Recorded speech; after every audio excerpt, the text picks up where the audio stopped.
Hello, everyone, and welcome to another episode of the Powerful Man Show. I am your host, Doug Holt, with my co-host, Tim, the Powerful Man Matthews. What's going on, brother? Yeah, I'm doing well. You? Doing great, doing great.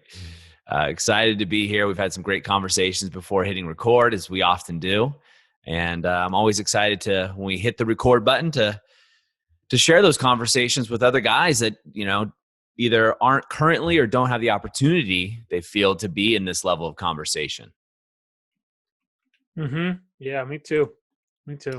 So you're over there eating your frozen raspberries, which looks amazing, by the way. But Tim, what I want to talk about today is is is something that comes up for a lot of guys, right? Everybody gets stuck. Everybody, male, female, black, white, whatever. Everybody gets stuck. But how open are you as a man to telling people that you're stuck? How open are you telling them that you have hit a wall? You are trying the same thing over and over again. Groundhog's Day, right? And so that's what I want to talk about today and going through. Now, obviously, you never experienced this yourself because you're always moving forward, perfect in every way. Just ask you, right? And then, but for most guys, most of us, we get stuck often, and we get stuck oftentimes. At least I do, as I start looking for different solutions, different mechanisms, different books, I look at courses, coaches, because I have no courses and coaches have taken me to the next level and beyond. But there's other things that people don't actually, seek help for. Why do you think that is? Well, can you give an example of what things people don't seek help for? Well, yeah, stuck. So I got one for me, something that I've been stuck on, so to speak. I've been so when I had my first kid, I moved to Bend, Oregon, gained like 20 pounds because beer is like the breakfast food here. And I gained like 20 pounds. And then with my son, then I started to lose it and I gained it back again. And I gained it with my new daughter coming in. So easy excuses, right? So I feel like I got stuck. I know a lot about fitness and health. I know arguably more than most people. However, right now I'm stuck. I would be safe to say I'm stuck. And it's embarrassing to admit in some ways, right? But I'm still stuck, but pushing through that edge. That would be an example. Another example would be that I heard just the other day from one of the guys in our Facebook community, is he was stuck trying to figure out how to communicate with his wife. They were in a pattern, right? They were in a pattern where she was breaking him down left, right, and center. Almost every day he'd come to her, try some new technique that he read about in some book, and he would get to the point where they would end up in an argument every single time. And he also did not want to talk about it, right? It comes down to a little bit of shame, a little bit of guilt, a little bit of embarrassment, all of these ingredients. I get that. But why do you think it is that men as a culture tend not to talk about it? Whereas my wife, just last night, we had a mutual friend of ours, Tim, was over, Darcy, and they immediately started talking about these kinds of things.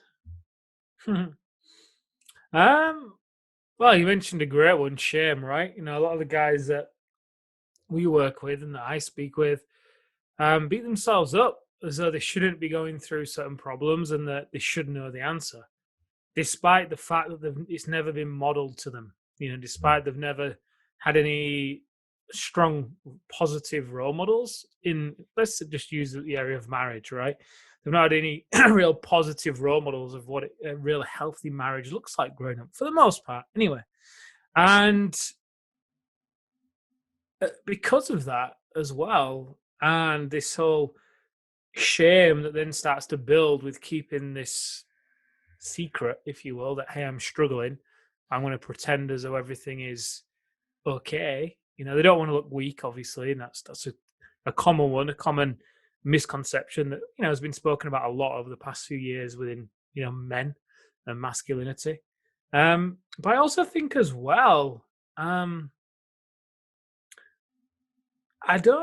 think a lot of guys that other men surround themselves with, for the most part,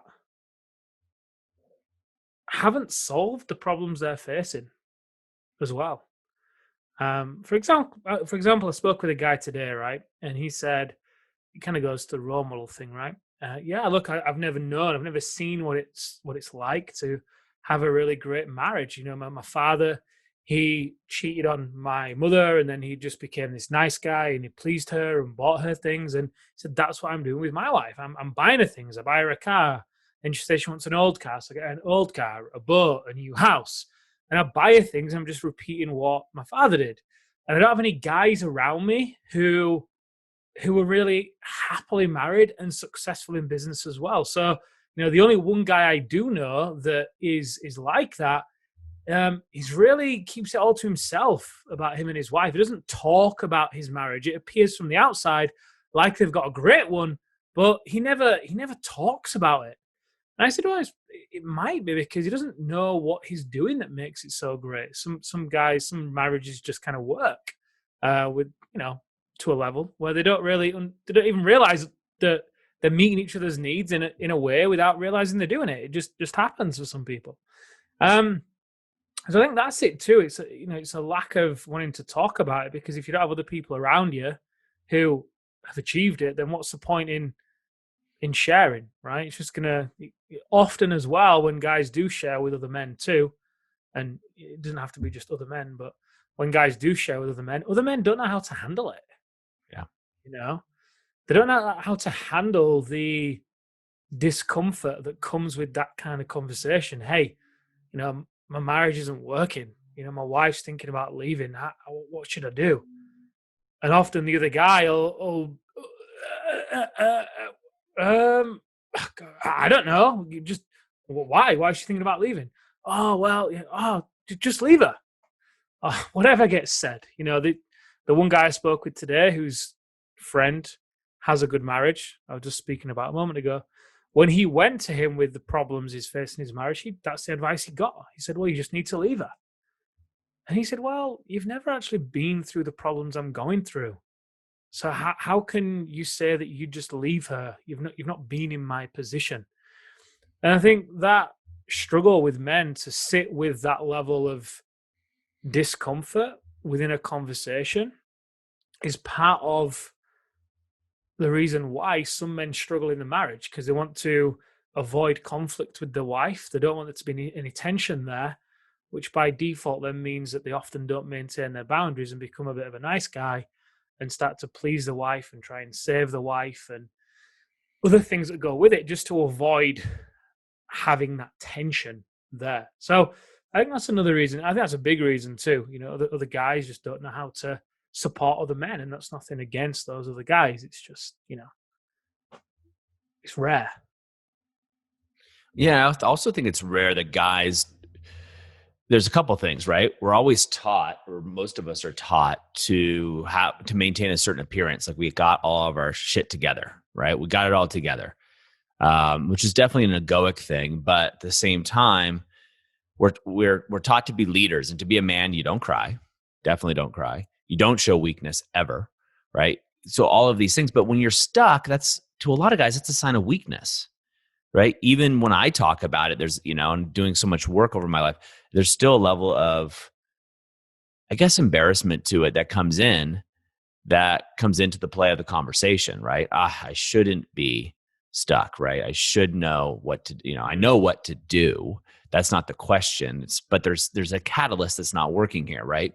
So I think what also comes in is you're supposed to keep up this mask of this persona that you're supposed to do. And you did. We talked about this many times in other shows, but I also want to relate this to the guys listening. I mean, you took off the mask in one big way, where you went onto Facebook, I think it was 4 or 5 years ago, basically stripped down to your boxers and said, "Here's me," right? Raw and real.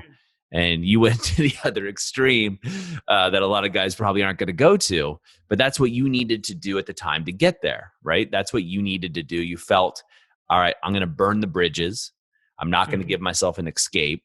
I'm going to go for it. And that's going to paint me into a corner. And you're really good at that. You do that a lot in your life, is you paint yourself into a corner where there's only one path for you to go to, is the path that you want to walk on. Right. But most guys aren't like that. They're not ready for that, as you know, right? Most of the men listening to this aren't going to deliberately paint themselves into a corner where they only have one option and that's success and to succeed in this area. but they're stuck in a lot of areas. Like a lot of guys listening to this right now are struggling financially. Now they could make, companies could be 7, 8 figures, right? They're business leaders, but they themselves are struggling, whether they're pulling 6 or 7 figures at home, they're spending the same, if not more. People are struggling in their health, their weight, their appearances. People are struggling in their marriages, right? People are struggling as fathers, which you and I were talking about, fathers offline, and what that's like.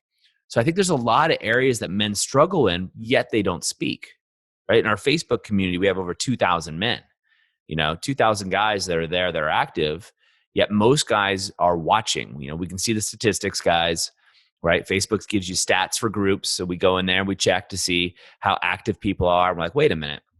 We got over 1,000 guys actively in this group on a regular basis, yet only 100 guys are actually active posting. That's 10%, right? Less than 10%. So that's where I'm coming to with this at Tim is, the guys that are in the group have at one time or another been stuck and are looking for a solution, or they wouldn't want to be in the conversation, right? It just doesn't make any sense. We all get into that space. So why do you think, again, from a guy's point of view, rather than just being there for each other, when we look at this, why is there such a stigma in our society, basically, where men aren't supposed to speak about this, where it's so freely done for women, and women come at this from an empowerment standpoint, right? Women come at this, in my experience, and obviously it's a bell-shaped curve, right? Not everyone falls into this, every woman or every man. But in my experience, women rally around each other when someone's stuck, and they encourage them to get unstuck, right? But they rally around each other. Whereas men don't. Men hide out and in quiet desperation, which results in more drinking, drugs, suicide, disenfranchisation, basically. They feel disenfranchised from society, from their families, from groups. I think it's really systemic of a bigger problem. I'd be curious to know how this plays out anthropologically, like women, as men go out and hunt, women stay back, in order for them to survive together, right? As quote unquote a weaker, physically weaker anyway, race, been vulnerable of, well, gender, not race, been vulnerable from attack, let's say, while the guy is out there hunting, then, the way for them to survive is to rally and talk and encourage and stick together. Whereas guys, going out hunting, typically they're going to go out there alone, and for the most part anyway. So I think there's definitely some of that, and in the sense of there's just more competition as well. There's more fear typically within masculinity in itself versus femininity, even in the masculine women, there's still going to be, for the most part, have a great deal of femininity about them. Whereas, guys, I think in society, it's so bred through sport and through competition that someone's got to win and someone's got to lose. And I think, that plays into the conversation that's going on in a guy's head anyway, when he's stuck, because then the shame sets in. I should know the answer. I should be better than this. I know I can do more. Start comparing themselves to other guys. Well, he can do it. Why can't I do it? And then it's the whole hero thing that, hey, I should be able to figure this out. And, I don't want to give it away that I'm struggling because I need to look like I can do this. And which again feeds into the whole competition thing, especially if, let's say you've got a history of being an athlete, right? A competitive athlete, where you're used to going up against other people, exactly. Yeah. You're not going to, what do you do on the pitch? You walk on, and regardless of how you're feeling, you put your game face on, right? And you come up against your opponent, you do everything you can to beat him. It's you versus him, even on a team sport, whatever position you play, there's a direct opponent there. And again, I think it's so ingrained in guys because of typically how they grow up through sport and through other things in society. Just talking and ingraining a lot about success and failure as well, which breeds competition. I win, you lose. But it's just not, for me, in my opinion anyway, in my world, it's just not true or necessary. I don't believe that I win and you lose, and in order for me to win, you've got to lose. You know, for me, I firmly believe that I'm definitely my happiest when I'm believing and embodying and living that everybody can win.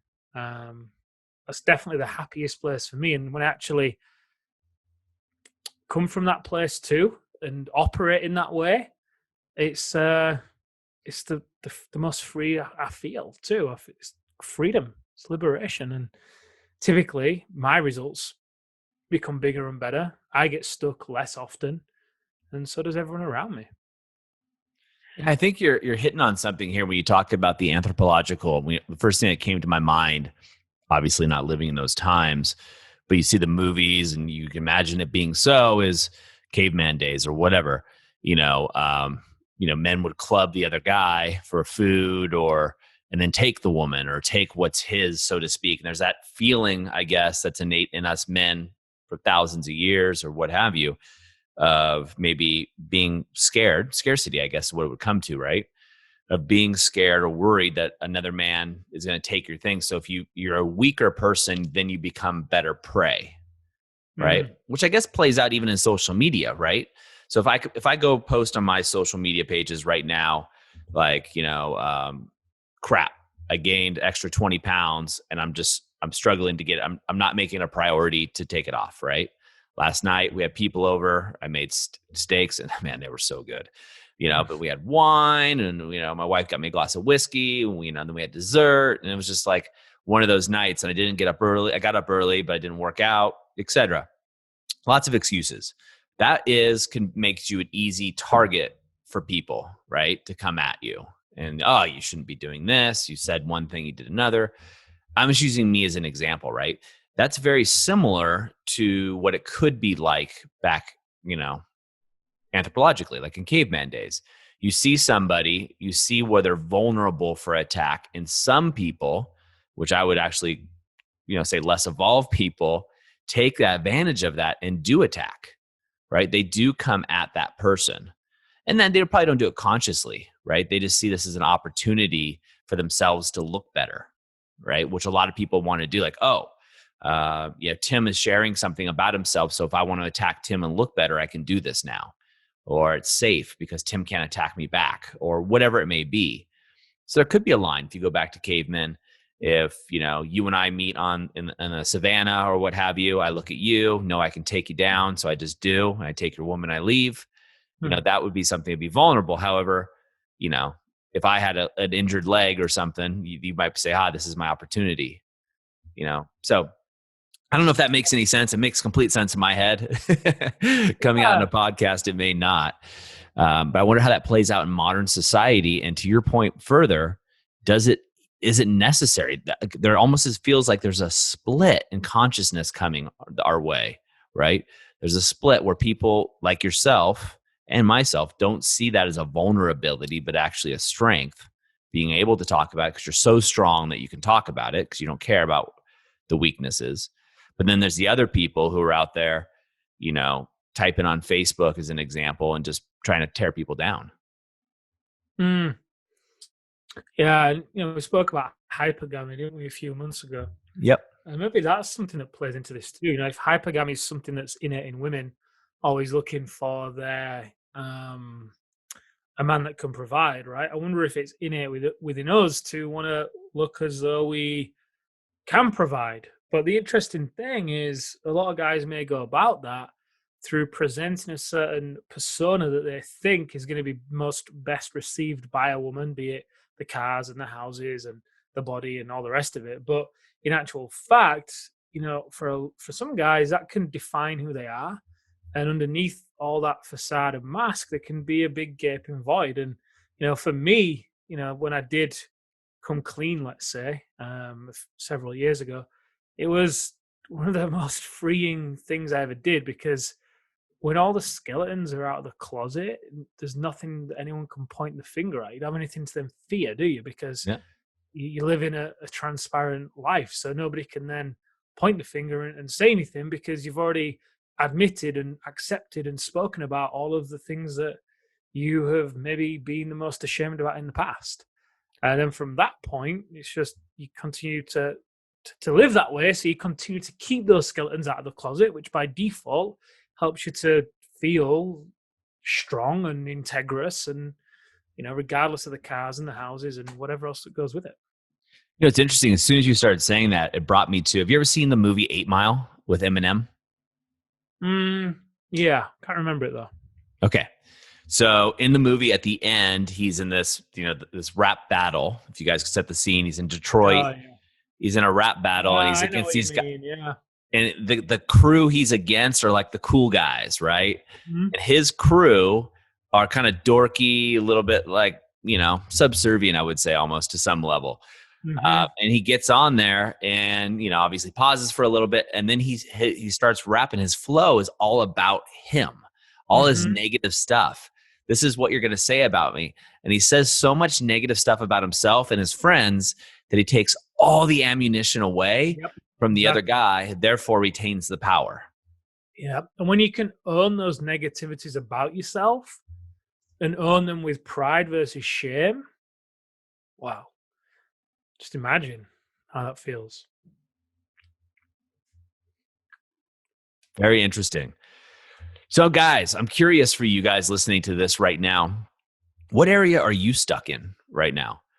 Where are you feeling stuck? Is it in your health? For me, it's not health. It's just physical appearance, right? I don't feel as athletic as I used to feel in my 20s or 30s even. And then, or is it in your relationships, guys? Is it your relationships with your friends? Do you have a lot of guy friends that you can lean on? How about your relationship with your children? What about your wife? Your relationship with your wife? If that's struggling, obviously you can go get the Reignite cheat sheet. It's over at thepowerfulman.com/bonus if you want to do that. But what about your wealth? What about your business? We have resources there too. But guys, what I'm going to encourage you to do here is come clean. Come clean like Tim did, 4 or 5 years ago. Luckily, I don't think those pictures are available on Facebook for anybody. At least I hope they're not, but for everybody's sake. I'm surprised if they are.